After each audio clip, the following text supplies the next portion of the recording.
سلام بر رمضان که هم آمدن و هم رفتنش عید است. سلام بر چشمه نورآفرین که فراقش سنگین است. رمضان رفت ولی کاش صفایش نرود. حالا مهم است آن خصلتی که طول این ماه کسب کردیم در طول سال حفظ کنیم. پیوسته رمضانی باشیم. حلول ماه شوال و فرارسی عید سعید فطر را و برادران و خواهران ایرانیان تبریک و مبارکباد میگویم.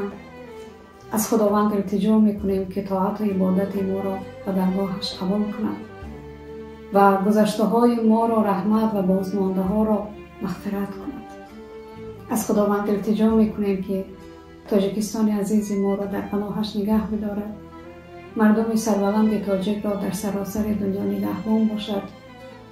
مهاجران را صحت و سلامت بر وطن برگرداند و همه ما را سرجم تا رمضان دیگر برساند. تا از این چشمه نور، تا از این مکتب بزرگ تقواداری بهره ور باشیم. بار دیگر عید مبارک هموطنان عزیز.